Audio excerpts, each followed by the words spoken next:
Hi everyone, I'm so glad you came back to read aloud. Today's book is called Dog in Boots by Greg Gormley, illustrated by Roberta Angaramo. And this book is being read to you with permission from the author and the illustrator. And I want to say a special hello to my friends. I want to say hi to Lucas and hi Brody. Hi Eric. Hi Amon. Hi Alex. Hi Julie and Jason. Hi Stephen. Hi John. Hi Annabeth. And hi Brandon. I'm glad you came back. All right, so I want to first just take a look at the book and we're going to take a little picture walk. And I want you to think about whether this book is fiction or non-fiction. Okay, so let's take a little picture walk. We haven't done that in a while. Okay. I'm just going to take a picture run. How about that? What do you think? If you think this book is fiction, say yes. If you think this is not a fiction book, say no.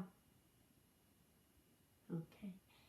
If it's a fiction book, that means that it is not real. And you are correct. Okay. This book is a fiction book. If it was not fiction, that's called a non-fiction book. So let's read this fictional, not real story about Dog in Boots. Dog in Boots. Now remember, I look at the story and the pictures and then I turn it to you. So you're going to have to be patient. Dog in Boots. He's a cute little dog. Not as cute as Gulliver, though. Dog in Boots by Greg Gormley, illustrated by Roberta Angaramo.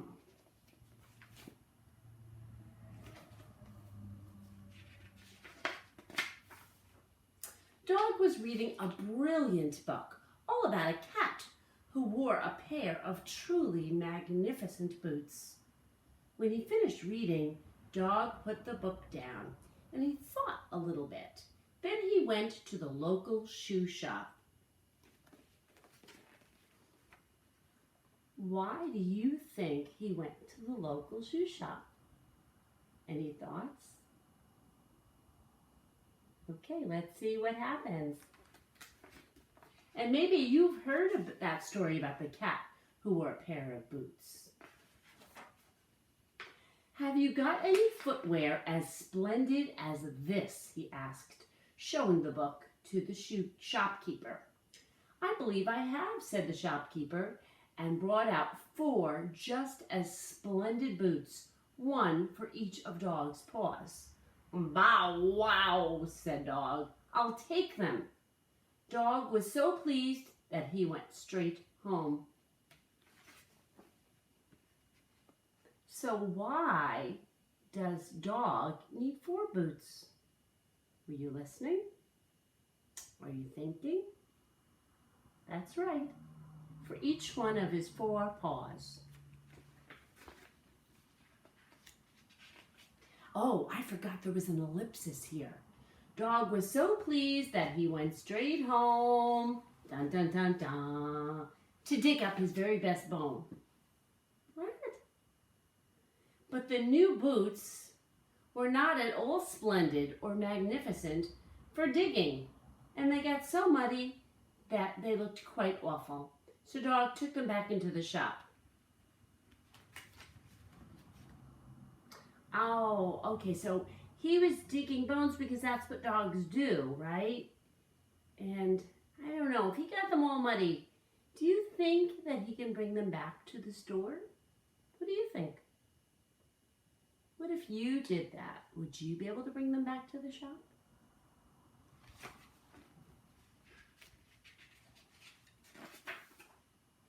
Have you got some that are better for digging? He asked. I have just the thing, said the shopkeeper. These rain boots are perfect in mud. It simply washes right off. The rain boots were wonderful for digging. I guess that shopkeeper accepts returns a lot easier than DSW.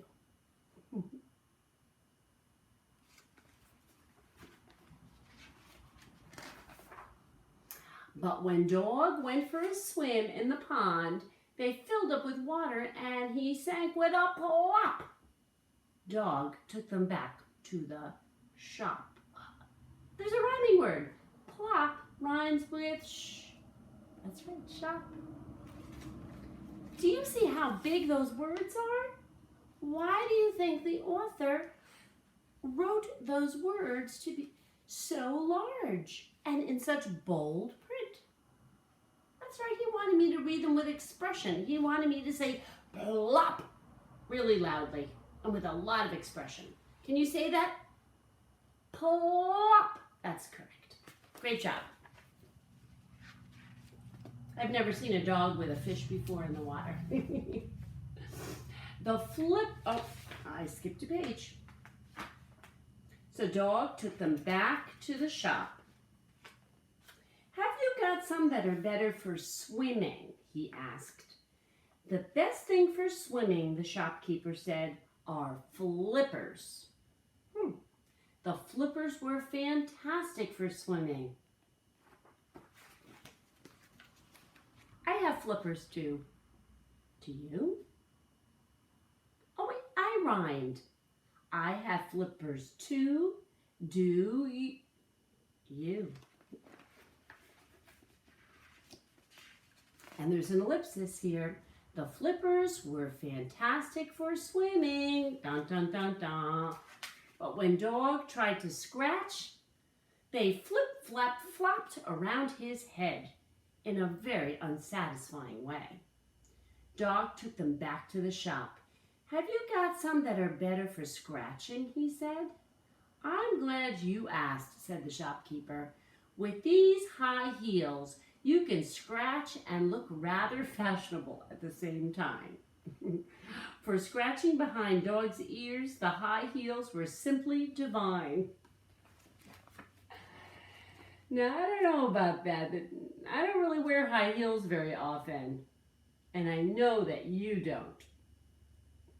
Do your moms wear high heels sometimes?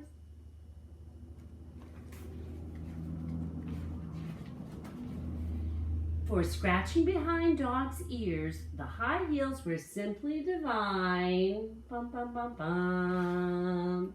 Unfortunately, they were dreadful to run in. He went flying head over heels. Dog took them back to the shop.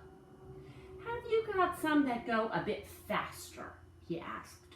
Oh, yes, said the shopkeeper. If you want to go super fast, try skis. They go very fast indeed. I'll take them, said Dog.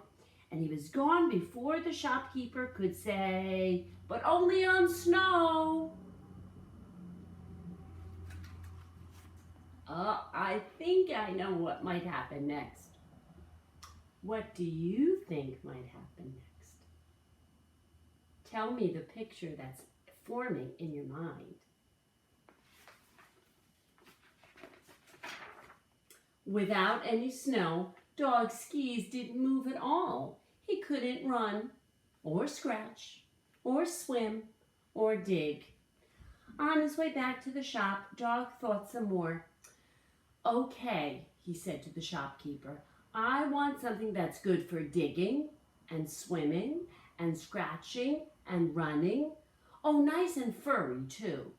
Do you have anything like that? No, said the shopkeeper, but you do. They're called... What do you think they're called? That Dog has, that are the perfect things for doing all the things that dogs do. Let's see if you're right. They're called, dun dun dun dun, paws. Perfect, said Dog. Were you right? I bet you were. Dog was so pleased with his nice, furry, practical paws that he scratched all the fleas from his coat, ran after his tail, swam around and around the Queen's Lake until she told him to hightail it out of there, and dug a big hole to rebury his very best bone. And those are the kind of things that dogs do with their paws.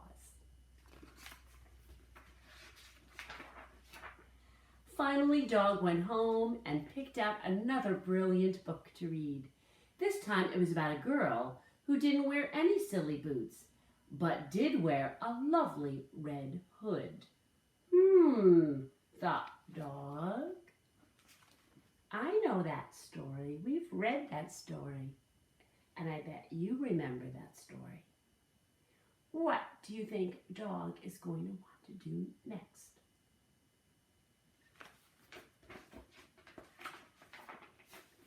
The end. Do you think he might go shopping for something else? I bet you're right. See you later. Bye.